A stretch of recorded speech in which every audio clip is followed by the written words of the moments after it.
Всем привет! С вами снова я, Дмитрий Складанюк, и вы на моем канале Fireman. Мы сегодня будем обсуждать такую тему. Вот мы опять на той же самой открытой местности. У меня, как всегда, мой мелкий огнетушитель и моя команда. Прежде чем это делать, соблюдайте всю технику безопасности. Я и моя команда, мы все соблюдаем. Для этого нам понадобятся вот такие вот прутья, или сухостой даже, и сухая трава. Что нам первым надо сделать? Это наломать сухих прутьев, сухих тоненьких прутьев. Дима, я свою намотал. Так вот, наломаем, вот так вот, наламываем, и бросаем на вот такую вот путь. Делаем. Для чего нам все это понадобится? Я вам все поподробнее расскажу. Как надо развести костер, когда у вас нет ничего, а у вас есть листья, сухие прутья и сено. Вот такой вот сухая трава, которая уже перегнила. Вот как оно все ломается. Все хорошо. Дим, я тут Ладно, вот это пускай будет такое, но оно подойдет. Мелкие ветки и более крупные. Собираем теперь листья. Вот такие вот сухие листочки деревьев. Если вы в лесу, и вот вы находите вот такие вот экскременты, но их не советую брать, потому что всякое может быть с корнями. Теперь мы накладаем все это на низ. Сухая трава. Ветки и сухая листва деревьев. И сено, конечно же. Ну а наверх нам уже теперь понадобятся сухие прутья. Все это Это все перемешиваем. для того, чтобы развести костер на открытой местности. Когда вы приехали на шашлыки, у вас нет ни салфанки, ни пластика, ничего, чтобы разжать костер. У вас только есть листва, сено и сухие прутья.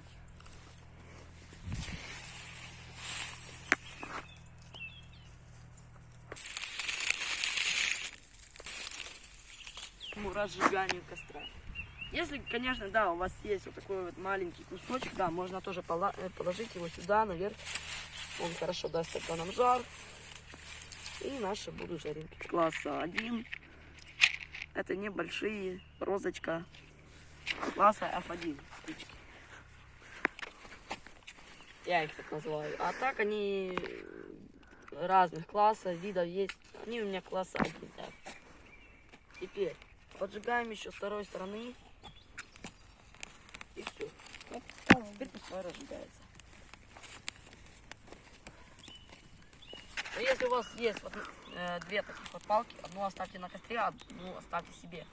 Для того, чтобы было вот, угля и так дальше. Но смотрите, чтобы дым не шел на открытой местности, а тем более, когда запрещено время разжигать костры на открытой местности.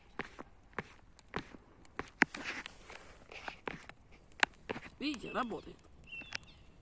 Все работает на высшем уровне. Метод хороший, проверенный. Этот метод я всегда использую для разжигания костра на шашлык, мясо жарить и так далее. Потом просто подкидайте дрова и все. Он горит просто Видите, вот как бесподобно. шел только что дым, а теперь вот огонь пошел. На видео вы увидите, все это будет показано. В нашем ролике уже на канале.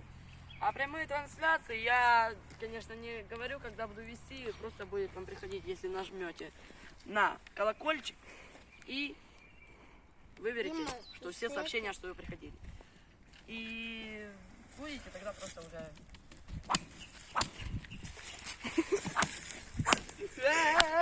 Телефон. Вот теперь вот наш огнетушитель работает, то, что надо.